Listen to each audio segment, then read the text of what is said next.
Buenos días o buenas tardes o buenas noches. No sé qué horario tengas tú en este momento, pero bienvenido. Muchas gracias por estar en mi canal para estudiar la palabra de Dios. Muchas gracias, Señor, también por cada una de las personas que en este momento se está conectando para poder estudiar tu palabra.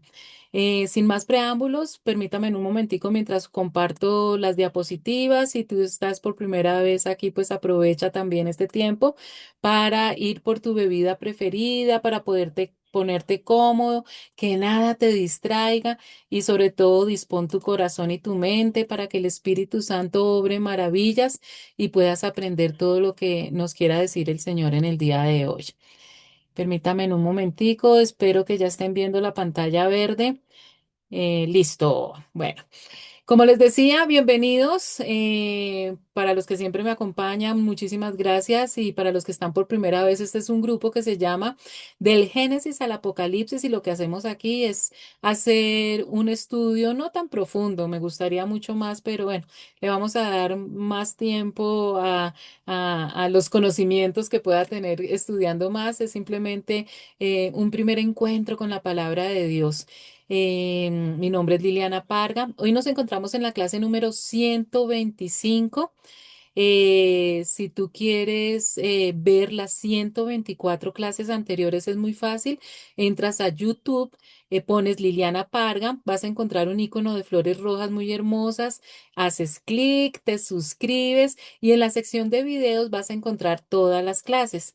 Cualquier pregunta, sugerencia o comentario también la puedes hacer en el email lilipargas@yahoo.com.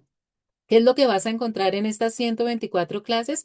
Todo el estudio del Nuevo Testamento y en este momento estamos estudiando los libros del Antiguo Testamento. Estamos empezando hasta ahora, estamos en la primera sección que es la sección de la ley y con el primer libro de la Biblia que es Génesis. Siempre me gusta hacer un pequeño recorderis de aquellos puntos claves de la clase anterior para que nos pongamos en contexto de lo que vamos a aprender en el día de hoy. Entonces, en la clase pasada habíamos estudiado que ya después que Dios había dado unas directrices muy claras de cómo iba a ser la comunicación de ahora en adelante después del pecado con Dios, que la manera era a través de hacer un holocausto y que fue la orden dada a Adán y Eva que instruyeran a toda su genealogía, a todos sus descendientes de la manera correcta como ahora debían comunicarse con Dios. Ya cuando sus primeros hijos, Caín y Abel, tienen la edad suficiente para ellos mismos hacer los sacrificios, Caín ofrece del fruto de la tierra y Abel ofrece un cordero. Y la ofrenda de Caín es rechazada y la ofrenda de Abel es aceptada. Y lógicamente aprendíamos por qué Dios había rechazado la ofrenda de Caín, porque él había hecho las cosas a su manera y no a la manera de Dios. Y Caín se pone furioso cuando ve que Dios rechaza su ofrenda. Y veíamos cómo Dios de una manera tan paciente y tan amorosa y qué rico porque todavía a pesar de que ya habían pecado, todavía se podía comunicar con él y Caín oírlo audiblemente. Y el Señor le pregunta que por qué estaba tan triste y tan enojado. Y le dice de una manera muy clara, si hicieras lo correcto, pues él hubiera aceptado con agrado ese sacrificio, ese holocausto. Y que si hace lo malo, pues el pecado estaría listo para atacarlo como un león. Pero que Caín, así como todos nosotros los seres humanos, te podemos dominar el pecado, no dejarnos dominar por él, sino tener el dominio propio para no pecar. Y Caín, en vez de agradecerle a Dios sus palabras y decirle que lo perdonara y que iba a hacer las cosas mejor, preparó un plan malévolo. Invitó a su hermano Abel al campo a pasear y lo mató. Lógicamente, con este gran pecado, pues cae un juicio sobre Caín muy fuerte y la respuesta, las palabras de Caín fueron directamente a Dios, hoy me condenas al destierro y nunca más podré estar en tu presencia.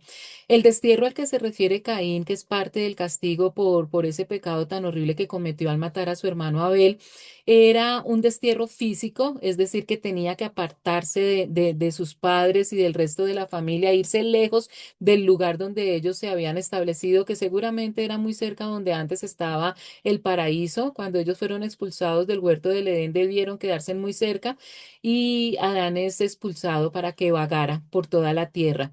Y también un destierro espiritual, porque ahí lo más grave es que ya no, Caín ya no iba a estar en la presencia de Dios. La presencia de Dios ya no iba a estar con Caín y eso era lo más grave. Sin embargo, a él lo que le preocupaba era que con esa maldición cualquiera que lo encontrara vagando por el mundo lo iba a matar. Y Dios le dice que no se preocupe, que le iba a poner una marca para que no cualquiera lo matara. Aprendíamos que no sabemos exactamente qué tipo de marca era, pero el pasaje nos seguía diciendo que Caín pues se fue lejos y se casó. Y la pregunta era esa, ¿con quién se casó Caín? Porque hasta ese momento en la genealogía de Adán y Eva pues conocíamos a su hijo Abel, que es el que muere, el que Caín mata. Después nos enteramos que Adán y Eva tienen otro hijo llamado Set, que viene con el mismo espíritu de Abel, es decir, con ese deseo de agradar, de adorar y de caminar cogidito de la mano de Dios. Y tienen otro hijo llamado Caín, que es el que estamos hablando ahorita, que es el que mata a Abel. Pero leyendo el pasaje también nos enteramos que Adán y Eva tuvieron muchísimos más hijos e hijas. Adán y Eva vivieron muchísimos años y pues cumplieron el mandato de Dios de multiplicarse y de llenar la tierra. Entonces sí, definitivamente Caín se debió casar con una hermana, más precisamente, sí debió casarse con otra descendiente de Adán y Eva, pero pudo ser su hermana, su sobrina, su prima. En ese momento no había ningún problema. Dios permitió en su soberanía que esa fuera la manera en que se multiplicara la humanidad en el planeta Tierra y no había ningún problema que entre familiares cercanos tuvieran relaciones sexuales. Aprendimos todo eso en la clase pasada porque genéticamente los genes que existían eran todos dominantes, eran puros y perfectos. Y es hasta Levítico 18 en donde ya Dios da la orden directa de la prohibición de tener relaciones sexuales con familiares cercanos. Ya se habla entonces del pecado de incesto y ya está muy claramente prohibido de ahí en adelante por inmoralidad sexual y por problemas genéticos tener relaciones sexuales con familiares cercanos. Veíamos entonces una primera genealogía en ese estudio que viene desde Adán y por el lado de Caín y aprendimos que Caín había tenido un hijo llamado Enoc y en su honor Caín construyó una ciudad. También en ese momento ya había cometido un gran pecado al asesinar a su hermano Abel, pero ahí sigue cometiendo pecados, ya está totalmente por fuera de la gracia de Dios, él está totalmente apartado de los caminos de Dios y todo lo que va a hacer de ahora en adelante es aquellas cosas que desagradan a Dios y que van en contra de lo que Dios manda, porque Él construye una ciudad cuando Dios les había dicho que no se estuvieran quietos en un sitio, sino que fueran por todo el planeta, llenando todo el planeta y no se estuvieran todos aglomerados en un solo sitio. Y sin embargo, Él, en contra de la orden de Dios, construyó una ciudad. Y en esa genealogía más adelante vemos otro personaje que nos interesa que se llama Lamec. ¿Por qué nos interesa? Ya lo vamos a ver, pero yo les decía que por favor no fueran a confundir este Lamec, descendiente de Caín, con otro Lamec muy importante que vamos a ver más adelante, que es el padre de Noé y que es un descendiente de Set. Entonces, no confundan a estos dos Lamec, porque este Lamec, el descendiente de Caín, precisamente es el que lo mata. Y eso vimos puntualmente todos los detalles que pasó con Lamec en el momento en que mató a Caín, para que ustedes vean la clase número 124. Entonces quedábamos que la genealogía de Adán y Eva, sabiendo que ellos habían tenido muchos hijos, la historia nos la cuenta, nos la narra por dos grandes grupos, que es Caín y sus descendientes, que viven totalmente apartados de Dios. Y el otro grupo es Set, que tiene un hijo llamado Enos, y nos dice la Biblia que desde entonces se comenzó a invocar el nombre del Señor. Entonces tenemos en la humanidad que está comenzando hasta ahora dos grandes grupos. Todos los descendientes de Caín crecen alejados de Dios, sin cumplir sus mandamientos, sin tener ninguna relación con Dios. Y todos los descendientes de Seth son los que están pegaditos a Dios, invocando su nombre. Vimos entonces que a la edad de 130 años, Adán tuvo a su hijo Set, es decir, que más joven había tenido a Caín y Abel, y que Adán, después de tener a Set, a los 130 años, vivió 800 años más y que en esos 800 años tuvo más hijos e hijas y que muere a los 930 años. Y la pregunta era, ¿por qué vivían tantos años? Sí contaban los años de la misma manera que nosotros los contamos hoy y sí manejaban la medida Cronos igual que hoy.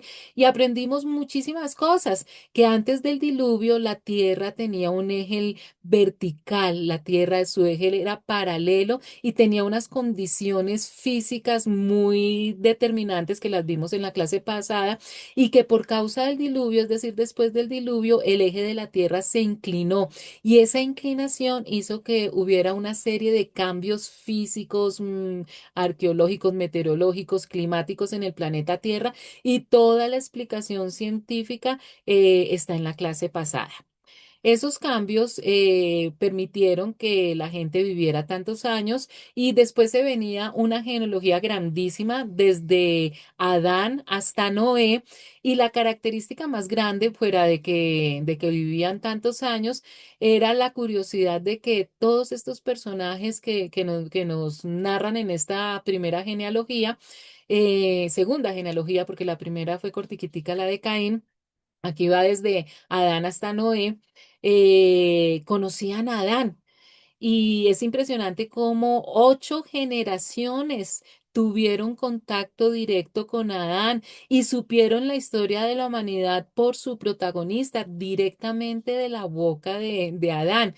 Solamente el último, la novena generación, que ya es Noé, cuando Noé nace, ya Adán había muerto, pero su padre Lamec, que estuvo mucho tiempo compartiendo con Adán, estuvo 56 años compartiendo con Adán, pues le cuenta a Noé toda la historia de lo cómo fue el paraíso, cómo fue esa relación con Dios y se sabe de primera mano toda esa parte de la historia de la humanidad, que es una gran ventaja porque eso nos da un punto más de credibilidad al conocer la historia por parte de su protagonista principal. Después entonces ya para finalizar veíamos que Noé cuando entró al arca ya era padre de 3 hijos, de Sem, de Cam y Jafet, y esto es muy importante porque después del diluvio Dios les da la orden a estas personas, a estas 8 personas que nuevamente se multipliquen y llenen la tierra y vimos cómo de estos 3 hijos de Sem viene Israel y las naciones árabes, de Cam vienen los habitantes de África y parte de Asia y de Jafet viene Europa y la otra parte de Asia, y pues sabemos ya que América fue poblada por las otras 3 regiones. Y aquí continuamos, entonces, con tema nuevo, mientras ustedes también se preparan, yo tomo agüita.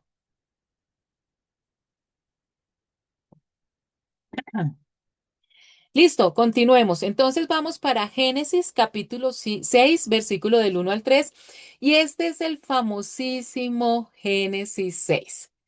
Muy famoso, la mayoría de ustedes lo deben saber y si no tienes ni idea ya te vas a enterar por qué es tan famoso el capítulo 6 de Génesis, porque la historia que nos cuenta en este capítulo tiene muchas controversias y ya se van a dar cuenta por qué. Y dice, cuando los seres humanos comenzaron a multiplicarse sobre la tierra y tuvieron hijas, los hijos de Dios vieron que las hijas de los seres humanos eran hermosas. Entonces tomaron como mujeres a todas las que desearon. Pero el Señor dijo, mi espíritu no permanecerá en el ser humano para siempre porque no es más que un mortal. Por eso vivirá solamente 120 años. Y fíjense en cómo en este pasaje, en el versículo 3 pareciera como un juicio, como un castigo. El Señor dice como de un momento a otro, ya no voy a permitir que la humanidad viva tantos años. Ya veíamos que Matusalén había vivido 969 años y dice que lo máximo que van a vivir son 120 años. ¿Qué pasó para que el Señor hubiera lanzado este juicio? Pues precisamente esto de que los hijos de Dios se enamoraron de las hijas de los hombres y tuvieron descendencia. ¿A qué se refiere esto? Pues los estudiosos más conservadores, los más puristas, han enseñado que cuando se refiere a hijos de Dios, se refiere a todos los descendientes de Set, es decir, todos los hombres y, y las mujeres que pertenecen a la genealogía de Set y que son esa parte de la humanidad que están caminando con Dios, que invocan a Dios, que aman y que le tienen temor a Dios, entonces se les llama hijos de Dios. Y que hijos de los hombres, en este caso hijas de los hombres, son todos los descendientes de Caín, es decir, toda esa parte de la población que rechaza a Dios y que vive apartados totalmente de los mandatos y de los preceptos de Dios. Esa es la explicación que dan ellos, pero realmente no es así. La Biblia es muy clara porque en el Antiguo Testamento, a los ángeles se les llama hijos de Dios. Y no quiero que se confundan. En el Nuevo Testamento, es decir, en el Nuevo Pacto, ese título de hijos de Dios se nos da a las personas que tenemos un nuevo nacimiento. Recuerden ustedes que todos los seres humanos somos criaturas de Dios porque fuimos creados por Dios. Pero para poder tener el título de hijos de Dios tenemos que nacer de nuevo. Y eso se logra al creer en Jesucristo y recibirlo como Señor y Salvador. Entonces, en el Nuevo Pacto, en el Nuevo Testamento, el título de hijos de Dios los llevamos nosotros, los cristianos. Pero en el Antiguo Testamento no era así. En el Antiguo Pacto, a los ángeles se les llamaban hijos de Dios. En la frase hebrea, cuando se estudia el idioma original en el hebreo, Benei Ha Elohim, que aparece en Génesis 6:2, en Génesis 6:4, Job 1:6, Job 2:1, Job 38:7, hay ejemplos de que a los ángeles se les llama hijos de Dios. Por ejemplo, en Job 1:6 dice, llegó el día en que los hijos de Dios debían presentarse ante el Señor y con ellos llegó también Satanás, con los hijos de Dios. Y si ustedes leen todo el contexto, van a estudiar cuando todo un grupo de ángeles llega a hablar con el Señor y entre esos ángeles está otro ángel de tipo querubín que es Satanás.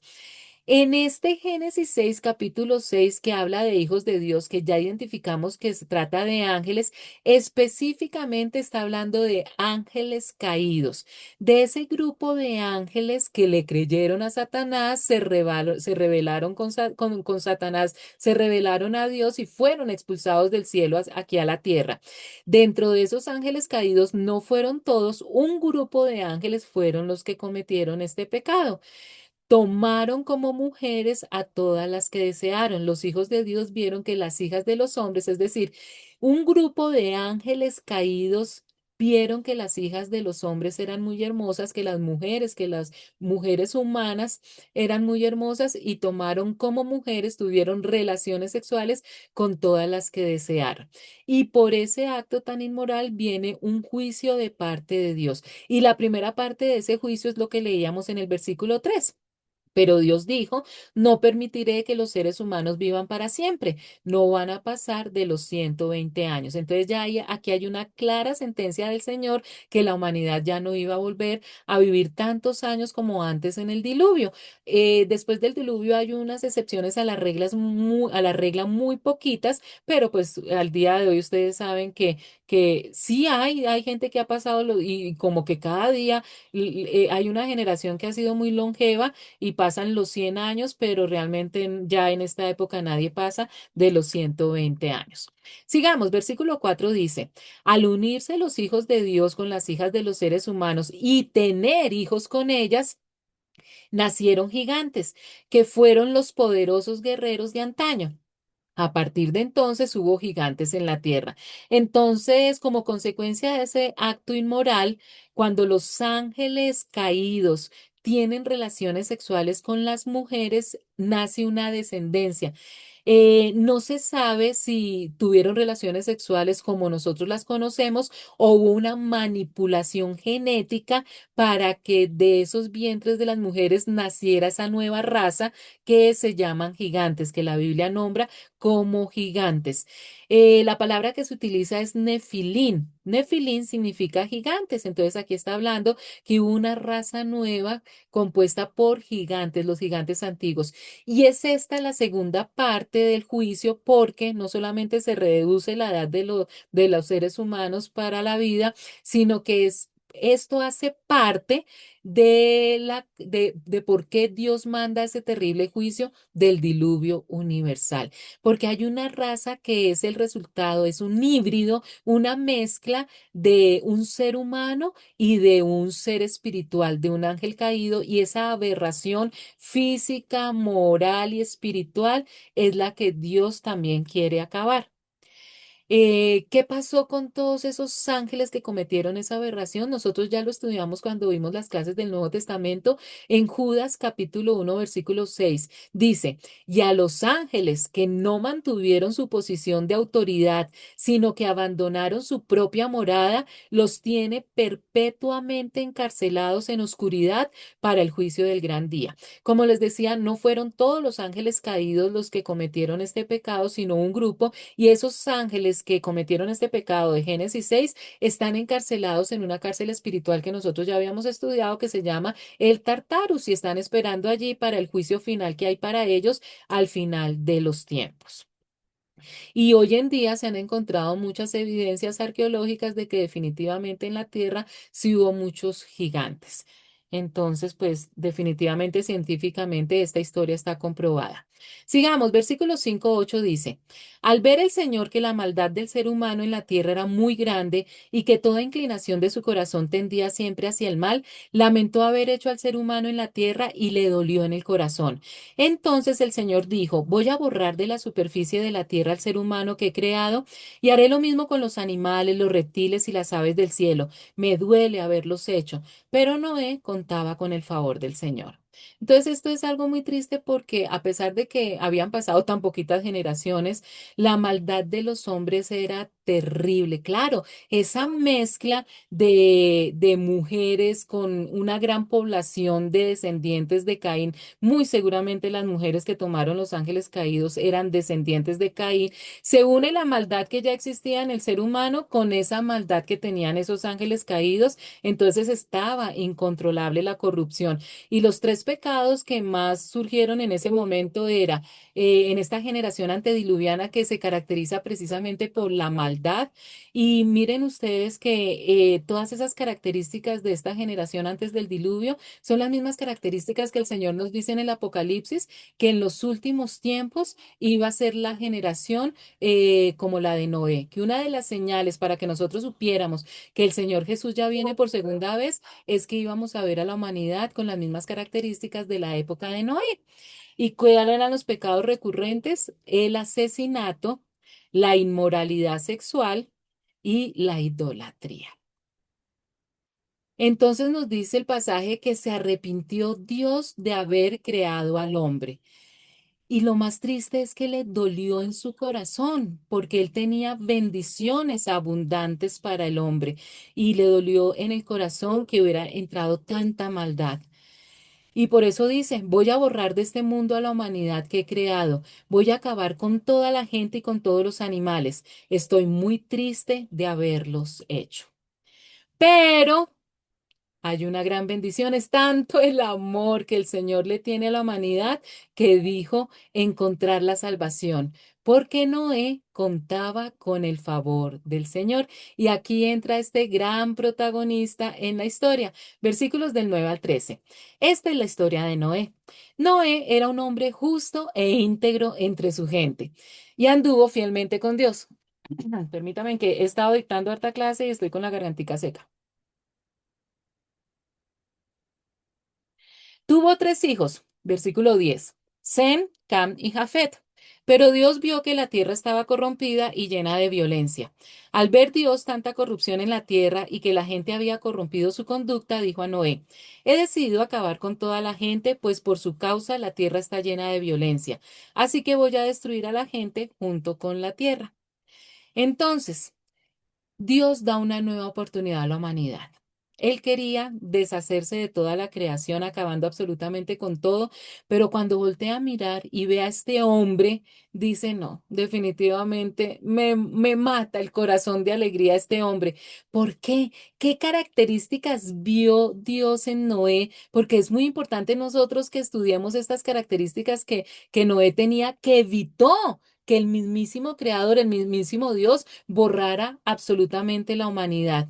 Y aquí nos dice el pasaje, nos dice que Noé era justo. Entonces son características que nosotros debemos buscar. ¿Qué significa justo?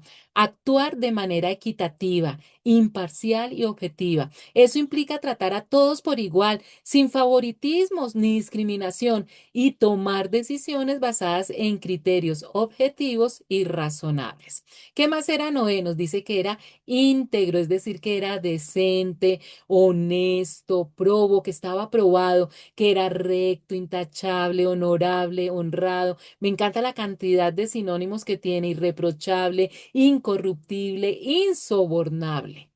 Y la tercera característica, que era fiel, que guardaba la fe, constante en sus afectos, en el cumplimiento de sus obligaciones y que no defrauda la confianza depositada en él. Y gracias a estas características y otras muchas más, Dios decide no acabar con la humanidad. Y nos muestra entonces la descendencia de Noé nuevamente con sus hijos Sem, Cam y Jafet. Nos dice entonces el pasaje que la humanidad estaba corrompida, y la palabra corrompida tiene otros sinónimos muy fuertes, es decir, que estaba podrida, pervertida, depravada, degenerada, viciosa.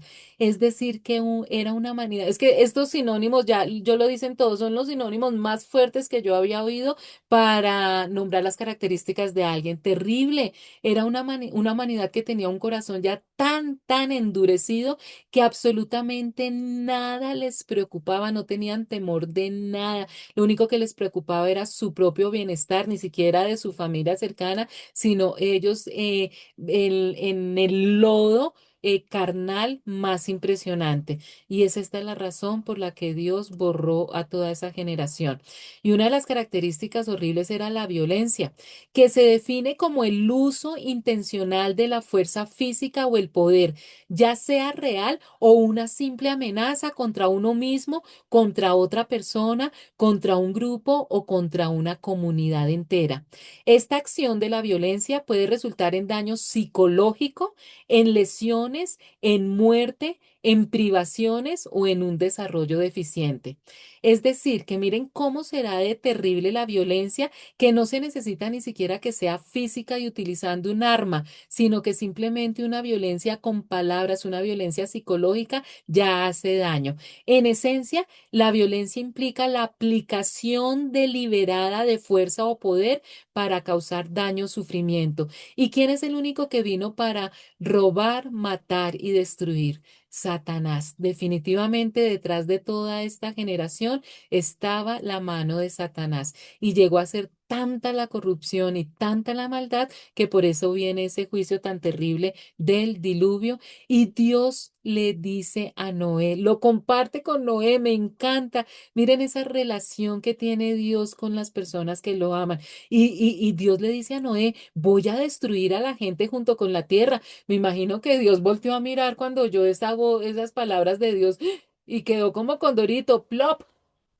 Dios le comunica lo que va a hacer. Y miren que la misma Biblia nos dice que Dios no hace nada sin que le cuente a sus siervos los profetas.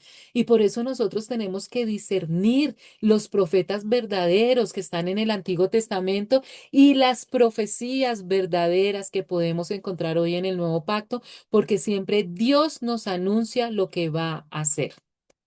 Seguimos en los versículos 14 al 16. Esta es la instrucción entonces que Dios le da a Noé. Constrúyete un arca de madera resinosa, hazle compartimentos y cúbrela con brea por dentro y por fuera. Dale las siguientes medidas: 300 codos de largo, 50 de ancho y 30 de alto. Hazla de 3 pisos con una abertura a un codo del techo y con una puerta en uno de sus costados. Y me encanta porque Dios simplemente le dijo a Noé, voy a acabar absolutamente con todo y tú tienes que hacer esto. Y Noé cumplió lo que Dios le decía. Entonces, ¿qué le dice Dios a Noé? Que tiene que tomar una madera especial, una madera que estaba diseñada para poder soportar el juicio que venía y hacer lo que se llamaban una casa flotante. Nosotros la conocemos como un arca o como un barco, que la debía untar de brea por dentro y por fuera, eso para evitar que se anegara, que se llenara de agua, que le debía construir varios cuartos. En ese momento Noé no tenía ni idea que tenía que meter a tantos animales y que ese barco o esa casa flotante debía ser de 3 pisos. Y da las medidas. En las medidas en la época pues son codos, pero si las pasamos a las medidas actuales es 133 metros de largo, 23 metros de ancho y 14 metros de alto. Todos los científicos y las personas que hacen estos estudios, estas medidas, están de acuerdo que estas varían muy poquito. Algunos hablan de 135 metros, 138 metros, pero pues más o menos estas son las medidas del arca, que es bien grande. Y hay algo muy importante que a veces no se explica bien y que no tenemos en cuenta, pero que es un detalle, como Dios es un Dios de detalles y en los detalles nos da tantas bendiciones. Y es que el arca tenía solamente una puerta y esa puerta la iba a manejar Dios. Dios es el que iba a cerrar la puerta en el momento perfecto y la iba a abrir en el momento preciso. Y lo otro importante es que Dios le dice a Noé que le abra una abertura en el techo, es decir, una ventana. Es que a veces nosotros vamos a ver pinturas o cuadros hechos del arca de Noé con muchas ventanitas, ventanitas, ventanitas, y no. La instrucción es bien clara. Tenía una sola ventana en el techo y aquí vemos el amor en los detalles que siempre tiene Dios con la humanidad. ¿Ustedes se imaginan a Noé y a su familia en pleno diluvio, ese barco moviéndose de un lado para otro, truenos, relámpagos, grandes olas? La ansiedad y el temor que ellos deberían haber manifestado dentro del arca. Por eso es que Dios no llena la barca de ventanas. Y la única ventana a la que ellos tenían acceso, al único sitio donde ellos podían voltear a mirar por esa ventana, era al cielo, porque la ventana estaba en el techo. Entonces ellos en cualquier momento que ellos pudieran tener de temor en medio del diluvio, volteaban por esa ventana a mirar a dónde, a Dios, al cielo. Y me encantan esos detalles de amor. Sigamos versículos 17 y 18. Porque voy a enviar un diluvio sobre la tierra para destruir a todos los seres vivientes bajo el cielo. Todo lo que exista en la tierra morirá. Pero contigo estableceré mi pacto y entrarán en el arca tú y tus hijos, tu esposa y tus nueras. Entonces Dios sigue conversando con Noé y le dice que va a enviar a la tierra un diluvio. Y Noé estaba tomando nota de todas las instrucciones que Dios le estaba dando y estaba diciendo, listo, Señor, vas a mandar un diluvio, un diluvio, Señor. ¿Y qué es un diluvio? Porque Noé no tenía ni idea que era un diluvio. Ah, no, le dice Dios, yo voy a enviar sobre la tierra una lluvia tan fuerte que acabará con todo lo que tenga vida en este mundo. No quedará nada con vida. Ah, Señor, vas a mandar una lluvia fuerte. ¿Y qué es lluvia, Señor? Acuérdense que hasta ese momento la lluvia no había caído, sino que de la tierra salía un vapor para poder dar la humedad que se necesitaba, una especie estilo invernadero. Entonces, Noé no sabía tampoco a qué se refería con un diluvio y con una lluvia, pero pues el Señor le va explicando, no, va a caer agua del cielo y eso va a hacer que todo se inunde y la gente muera ahogada. Y entonces el susto de Noé debió ser terrible. Dios debió ver el impacto que causó en Noé el temor y por eso hace un pacto con Noé.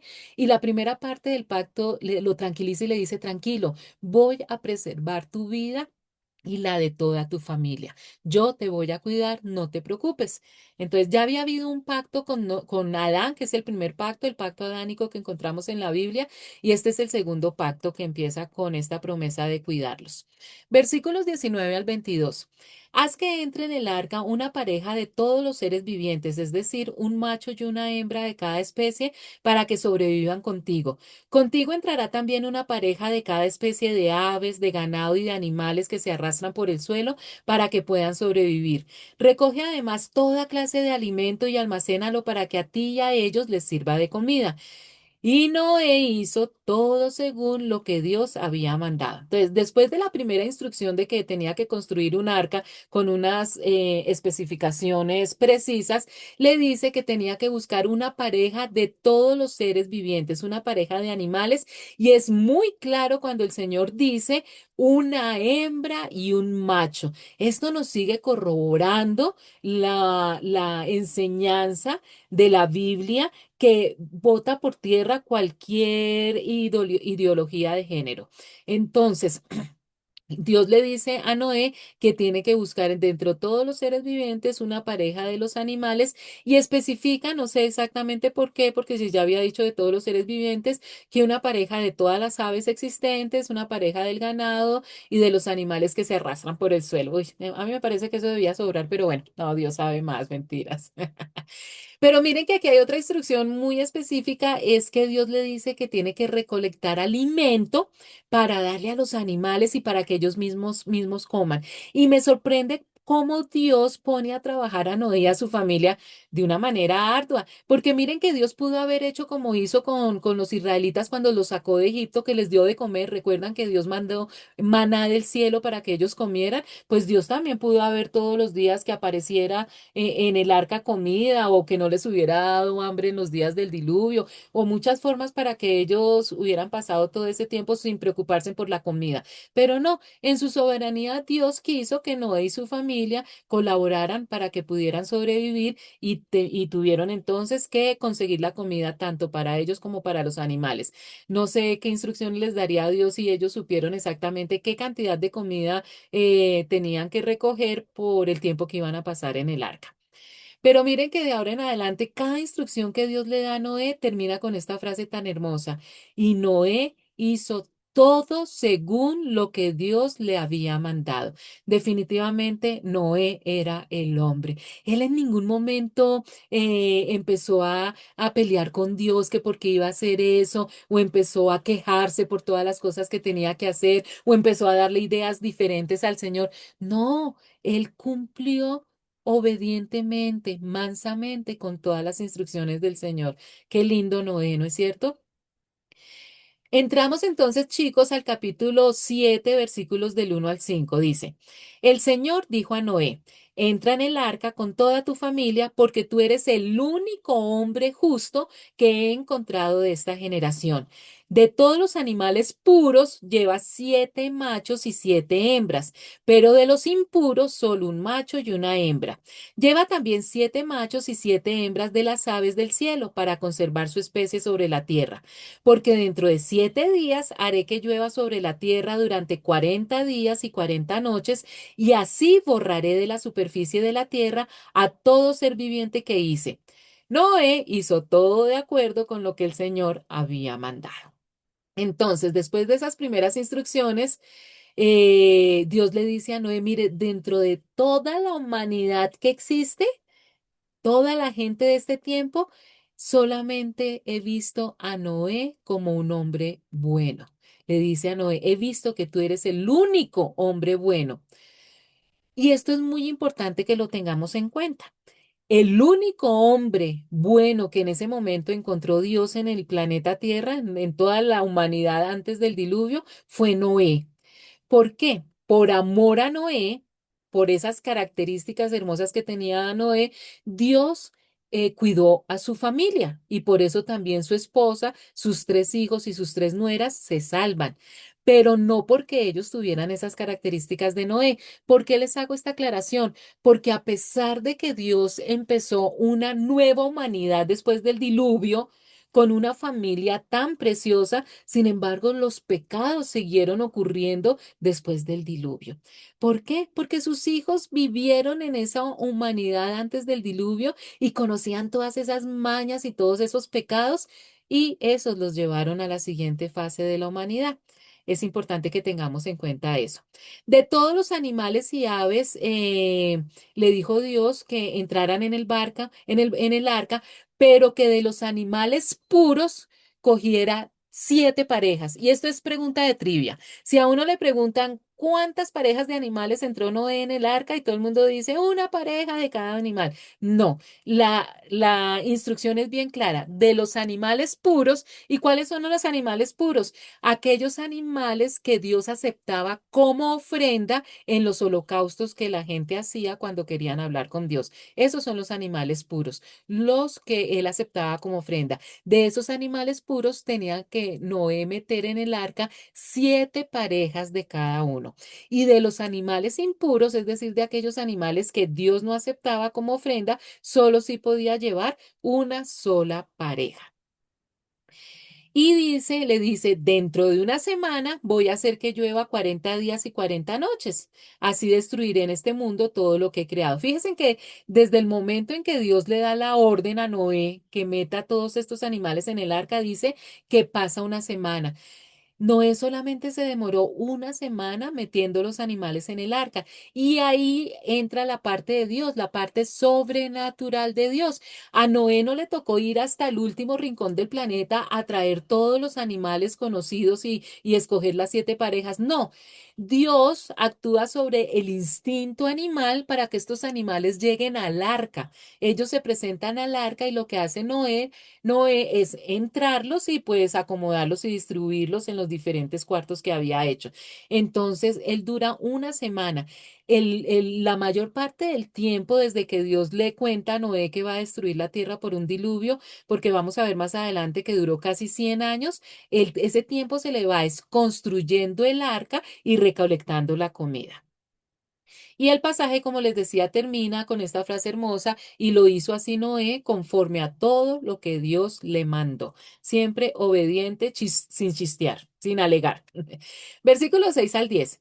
Tenía Noé 600 años cuando las aguas del diluvio inundaron la tierra. Entonces, para salvarse de las aguas del diluvio, entró en el arca junto con sus hijos, su esposa y sus nueras. De los animales puros e impuros, de las aves y de todos los seres que se arrastran por el suelo, entraron con Noé por parejas, el macho y su hembra, tal como Dios se lo había mandado. Al cabo de los 7 días, las aguas del diluvio comenzaron a caer sobre la tierra. Nos dice la edad exacta que tenía Noé cuando entró al arca, 600 años. Y ya nosotros sabíamos, porque la Biblia nos lo había dicho, que alrededor de los 500 años él ya era papá de Sem, Cam y Jafet. Por eso es que, aunque la Biblia no especifica cuánto tiempo tardó Noé en construir el arca, pero de acuerdo a diferentes hipótesis se cree que fueron poco menos de 100 años. Y esos 100 años Noé los utilizó también para predicar del día del diluvio. Noé no comió calladito. Noé empezó a contarle a toda la gente que venía un juicio por parte de Dios por la maldad de ellos y que iba a acabar con toda la humanidad. Y como ustedes saben la historia, pues absolutamente nadie le creyó, sino antes se burlaban de él. Noé y su esposa entraron en el arca junto con sus 3 hijos y sus nueras para ponerse a salvo, además de todos los animales que Dios les había mandado. Entonces todo eso duró una semana metiendo a los animales y ellos acomodándose. Al cabo de los 7 días, las aguas del diluvio comenzaron a caer sobre la tierra. Por ejemplo, este cuadrito que tengo ahí, pues no es válido porque tiene muchísimas ventanas y ya sabemos que no es cierto, pero ya ustedes, licenciados en teología, ya saben todo eso. Sigamos, versículos 11 al 16. Cuando Noé tenía 600 años, precisamente en el día 17 del mes segundo, se reventaron las fuentes del mar profundo y se abrieron las compuertas del cielo. 40 días y 40 noches llovió sobre la tierra. Ese mismo día entraron en el arca Noé, sus hijos Sem, Can y Jafet, su esposa y sus 3 nueras. Junto con ellas entró toda clase de animales salvajes y domésticos, de animales que se arrastran por el suelo y de aves. Así entraron en el arca con Noé parejas de todos los seres vivientes. Entraron un macho y una hembra de cada especie, tal como Dios se lo había mandado a Noé. Luego el Señor cerró la puerta del arca. Y fíjense que nos dan una fecha exacta, mejor dicho, con la inteligencia artificial hoy, si quisiéramos, seguramente alguien ya lo ha hecho, meter los datos y pudiéramos saber si el día que comenzó el diluvio era lunes, martes o miércoles. El día 17 del mes segundo, el agua que estaba debajo de la tierra comenzó a salir a la superficie y también comenzó a caer toda el agua del cielo. Aquí también hay un mensaje que muchas veces pasamos por alto cuando leemos rápidamente y es que algunas personas, ustedes son grandes apologistas, defensores de la palabra de Dios, mucha gente se burla porque dice que eso es imposible, que con solo lluvia se hubiera inundado todo el planeta y tienen toda la razón. La Biblia no dice que con solo lluvia, dice que toda el agua que estaba debajo de la tierra comenzó a salir. O sea, salía agua por debajo y caía agua por encima. Se reventaron las fuentes del mar profundo y todos esos pozos que hay debajo de la tierra. Por ejemplo, aquí en Bogotá, Bogotá es una ciudad que está hecha sobre un lago. Todo, si se cava mucho, encontramos es pura agua. Entonces, todas esas fuentes de agua del mar profundo y de la tierra, como los manantiales, empezaron a inundar. Y también se abrieron las compuertas del cielo. Con toda esa caída de agua por abajo y por arriba fue lo que causó la gran inundación. Y eso duró 40 días y 40 noches. Y nosotros que vemos hoy, si llueve toda una tarde fuerte, todas las alcantarillas empiezan a rebotarse y hay inundaciones por todas partes con 2 horas que llueva. Imagínense en 40 días y 40 noches. Entonces no es tan descabellado, ¿no es cierto? Para que algunos piensen que es el cuento del Génesis. Versículos del 17 al 20. El diluvio cayó sobre la tierra durante 40 días. Cuando crecieron las aguas, elevaron el arca por encima de la tierra. Las aguas crecían y aumentaban cada vez más, pero el arca se mantenía a flote sobre ellas. Tanto crecieron las aguas que cubrieron las montañas más altas que hay debajo de los cielos. El nivel del agua subió más de 15 codos por encima de las montañas. Entonces, recuerda que yo les había contado que toda esa lluvia que cayó del cielo fue por una capa llamada tropopausa que se reventó precisamente sobre el sitio donde comienza toda la humanidad, donde estaba el Edén, que es hoy toda esa parte de Irak y de Irán. Se abre un gran boquete en esta capa que se llama tropopausa. Y al abrirse un hueco, al abrirse un boquete, pues la fuerza del agua, toda el agua de la capa de la tropopausa se va por ese hueco y esa fuerza del agua es lo que inclina el planeta. Eso es lo que hace que vengan todos esos cambios que ya hemos estudiado desde la clase anterior. Fíjense que hay un científico llamado Richard Gross, que es un investigador del Laboratorio de Propulsión Jet de la Agencia Espacial Estadounidense NASA, que sacó un estudio, han hecho muchos estudios de eso para aquellos que dicen es imposible que la Tierra se hubiera inclinado.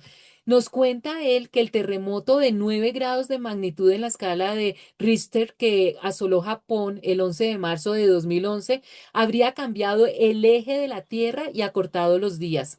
Según científicos de la NASA, los cálculos indican que al cambiar la distribución de la masa de la Tierra debe haber causado que gire un poco más rápido, acortando la duración de un día cerca de 1,8 microsegundos. Parece muy poquito, ¿no es cierto? 1,8 microsegundos, pero es que un puntico, un microsegundo de cambio en cualquier cosa de la Tierra hace un estrago. El efecto mariposa hace un estrago.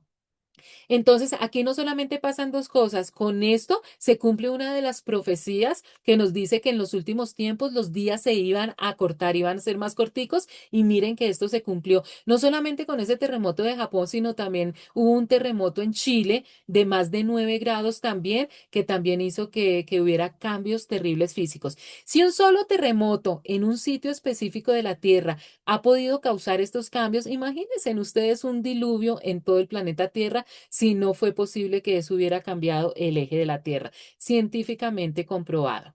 21 al 24. Así murió todo ser viviente que se movía sobre la tierra, las aves, los animales salvajes y domésticos, todo tipo de animal que se arrastra por el suelo y todo ser humano. Pereció todo ser que habitaba la tierra seca y tenía aliento de vida. Dios borró de la faz de la tierra todo ser viviente desde los seres humanos hasta los ganados, los reptiles y las aves del cielo.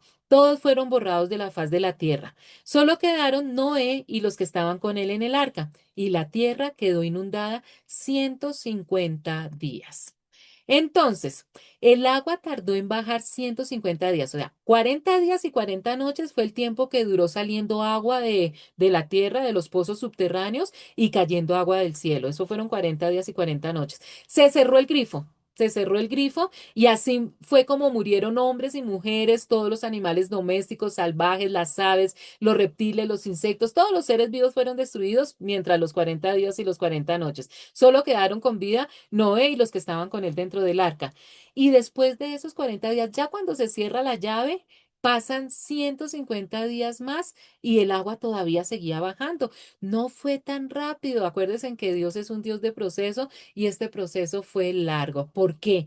Porque Dios es santo. Por eso detesta el pecado. Dios es justo, por eso castigará la maldad. Dios es amor, por eso quien se arrepiente y cree en Jesús tiene vida eterna. Chicos, al igual que ese gran juicio del diluvio por una causa específica, la gran maldad del ser humano que trajo esas consecuencias tan terribles sobre el planeta Tierra y sobre la humanidad, Dios nos anuncia en su palabra que va a venir un último juicio sobre el planeta Tierra por la misma causa, por la maldad. ¿Por qué? Porque Dios es santo, Dios es justo, pero Dios es misericordioso y amoroso. Y para este nuevo juicio que viene hay una salida, arrepentirnos y tener un nuevo nacimiento. ¿Cómo? Creyendo y recibiendo a Jesucristo como Señor y Salvador. Entramos al capítulo 8, versículos del 1 al 3. Dios se acordó entonces de Noé y de todos los animales salvajes y domésticos que estaban con él en el arca. Hizo que soplara un fuerte viento sobre la tierra y las aguas comenzaron a bajar. Se cerraron las fuentes del mar profundo y las compuertas del cielo y dejó de llover. Poco a poco las aguas se fueron retirando de la tierra. Al cabo de 150 días las aguas habían disminuido. Y esta manera literaria que hemos encontrado, ¿no es cierto?, en el Génesis de primero contarnos lo general y después devolverse para contarnos lo particular, los detalles. Y cuando dice que Dios se olvidó de Noé, no es que, uy, Dios estaba jugando ping-pong por allá con un ángel y, ay, cierto que Noé y su familia están por allá en el mar sufriendo. No, cuando dice eso es que significa que Dios tuvo compasión de Noé y de todos los animales domésticos y salvajes que estaban con él en la barca. Por eso lanzó un fuerte viento sobre la tierra para que bajara el agua. Las aguas que estaban debajo de la tierra dejaron de salir a la superficie y del cielo dejó de caer agua. Y entonces Dios sopló, como cuando las mujeres nos pintamos las uñas y soplamos para que se sequen. Eso hizo Dios, soplar para que se empezaran a secar las aguas. Versículos 4 al 5. El día 17 del mes séptimo, el arca se detuvo sobre las montañas de Ararat. Las aguas siguieron bajando hasta que el primer día del mes décimo pudieron verse en las cimas de las montañas.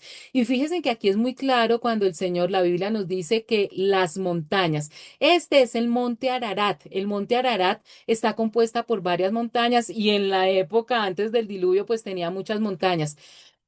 Por eso no se sabe exactamente en qué montaña de todas estas montañas que habían en Ararat, pues quedó el arca.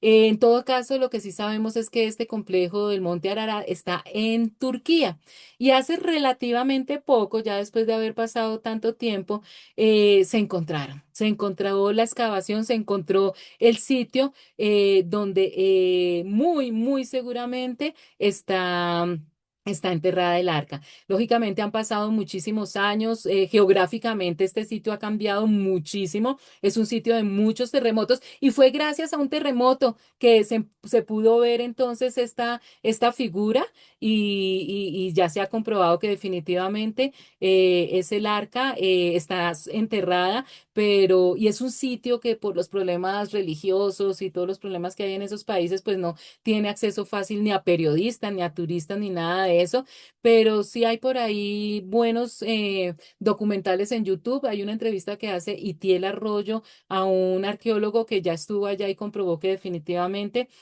son los restos del arca.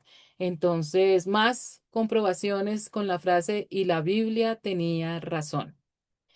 Versículos del 6 al 12. Después de 40 días, Noé abrió la ventana del arca que había hecho y soltó un cuervo, el cual estuvo volando de un lado a otro a la espera de que se secara la tierra. Luego soltó una paloma para ver si las aguas que cubrían la tierra ya se habían retirado. Pero la paloma no encontró un lugar donde posarse y volvió al arca porque las aguas aún cubrían la tierra. Noé extendió la mano, tomó la paloma y la metió consigo en el arca. Esperó 7 días más y volvió a soltar la paloma fuera del arca. Caía la noche cuando la paloma regresó trayendo en su pico una hoja de olivo recién cortada. Así Noé se dio cuenta de que las aguas habían bajado hasta dejar la tierra al descubierto. Esperó 7 días más y volvió a soltar la paloma, pero esta vez la paloma ya no regresó. Entonces uno dice, pero ¿por qué tanta ceremonia para saber si ya podían bajar del arca? Recuerden que era un barco gigante y que tenía una sola ventana. ¿Hacia dónde se podía ver por esa ventana? Hacia el cielo. Noé no podía mirar el horizonte para saber si el agua ya había bajado. Además tenía una sola puerta que la cerró Dios. Esa puerta estaba cerrada. Ellos no podían salir ni podían mirar por ningún lado. No podían decir, vamos a abrirle un huequito al barco a ver qué vemos y qué tal que todavía esté el agua ahí, el barco se empiece a hundir. Entonces, por eso, mire que muy sagazmente Noé entonces utilizó un cuervo y lo soltó, pero dice que el cuervo regresó y eso, pues efectivamente Noé se dio cuenta que el cuervo regresó porque no tuvo donde más posarse. Esperó 7 días, envió una paloma y dice que por la tarde la paloma regresó. Todavía había agua en la tierra. Dice que esperó otros 7 días y Noé volvió a soltar la paloma. Al caer la tarde volvió la paloma con una hoja de olivo en el pico. Así Noé entendió que ya no había agua sobre la tierra. ¿Por qué Dios no le dijo directamente que hablaba tanto con Noé Dios, ¿no es cierto? ¿Por qué no le dijo directamente, todavía no te bajes, todavía están las aguas en la tierra, espérate que cuando yo abra la puerta quiere decir que soberanía de Dios y porque Dios ama los procesos. Dios pudo haber hecho un solo suceso y simplemente abrir la puerta y decirle, listo, Noé, ya pueden salir del barco. Pero en todo ese tiempo de espera, ellos tuvieron un proceso para su carácter, para su personalidad, para su temperamento, para todos los obstáculos y todos los desafíos que ellos como familia iban a tener. Únicos en todo, o sea, eran los únicos que quedaban. En todo caso, eso debió ser un poquito traumático, ¿no? Salir al planeta Tierra y ser las únicas 8 personas y rodeados de muchísimos, muchísimos animales. Ellos debían tener unas características bien especiales. Ese proceso les creó paciencia, confianza en Dios. Es decir, Dios hace todo perfecto. Y si Dios no los sacó de una del arca es porque ellos en todos ese tiempo que tuvieron que esperar para bajar del arca, después de estar casi un año metidos allí, definitivamente les debió enseñar mucho para poder soportar todas las tareas que ellos tenían que hacer después de que bajaran del barco. Dice entonces que después de 7 días volvió a soltar la paloma, pero la paloma ya no volvió. Definitivamente tenían que empezar a hacer maletas y esperar a que Dios abriera la puerta. Versículos 13-14. Noé tenía 601 años cuando las aguas se secaron. El primer día del primer mes de ese año, Noé quitó la cubierta del arca y vio que la tierra estaba seca. Para el día 27 del segundo mes, la tierra estaba ya completamente seca. Y si ven que no es sino hasta que ya definitivamente la paloma no vuelve, que Noé ya tiene 601 años y él se atreve entonces a quitar el techo del arca, ya hace un balcón, ya él se puede asomar y entonces ya puede ver todo el panorama, puede ver el horizonte y ya se da cuenta que la tierra estaba completamente seca. Versículos 15 al 19. Entonces Dios dijo a Noé, sal del arca junto con tus hijos, tu esposa y tus nueras. Saca también a todos los seres vivientes que están contigo, las aves, el ganado y todos los animales que se arrastran por el suelo, que sean fecundos y que se multipliquen y llenen la tierra. Salieron pues del arca Noé y sus hijos, su esposa y sus nueras. También salieron todos los animales, las criaturas que se mueven en la tierra y las aves. Todos los seres vivientes que se mueven sobre la tierra, cada uno según su especie. Entonces, ay, qué alivio, después de tanto tiempo, entonces por fin salen. todos del arca, más de un año, un poquito menos de un año, perdón, con todos esos animales, Dios mío, no debió ser nada, nada fácil. Salen, ¿qué hubieras hecho tú de primero? No sé, ay, comer, bañarme, empezar a sembrar para comer. Pero miren lo que pasa, versículos 20-22. Luego Noé construyó un altar al Señor y sobre ese altar ofreció como holocausto animales y aves puros. Cuando el Señor percibió el grato aroma, se dijo a sí mismo, aunque la inclinación del corazón del ser humano es perversa desde su juventud, nunca más volveré a maldecir la tierra por culpa suya. Tampoco volveré a destruir a todos los seres vivientes como acabo de hacerlo. Mientras la tierra exista, habrá siembra y cosecha, frío y calor, verano e invierno, días y noches. Fíjese en que Noé y su familia no se bajó directamente a hacer un asado o a sembrar o a hacer otra cosa, sino que Noé construyó un altar para adorar a Dios. Y tomó algunos de los animales y las aves de los que Dios acepta como ofrendas, es decir, de los animales puros, y en su honor los quemó sobre el altar. Por eso es que Dios le había pedido que metiera 7 parejas de los animales puros, porque él conociendo ese amor tan ferviente de Noé, sabía que apenas llegara iba a utilizar esos animales, ¿no es cierto? Y eso es lo que hace, construye un altar y adora a Dios. Qué lindo. Y Dios le llega ese aroma grato de ese holocausto. Dios le da tanta alegría de que Noé siguiera así de amoroso y de que su familia fuera tan agradecida que culmina con ese pacto que había empezado. Y dice, aunque todo hombre y mujer solo están pensando en hacer lo malo desde su niñez, por ninguno de ellos volveré a maldecir ni destruir la tierra como esta vez. Y la señal de ese pacto, o sea, Dios promete que nunca más iba a volver a acabar con la humanidad a través de un diluvio. Y pone una señal como una firma, como cuando uno va a la notaría, el sello del notario, ese sello del notario del pacto que Dios está haciendo con Noé es el arco iris. Por eso, chicos, por favor, nosotros que somos los defensores de nuestra fe, comencemos nosotros por mejorar nuestro vocabulario.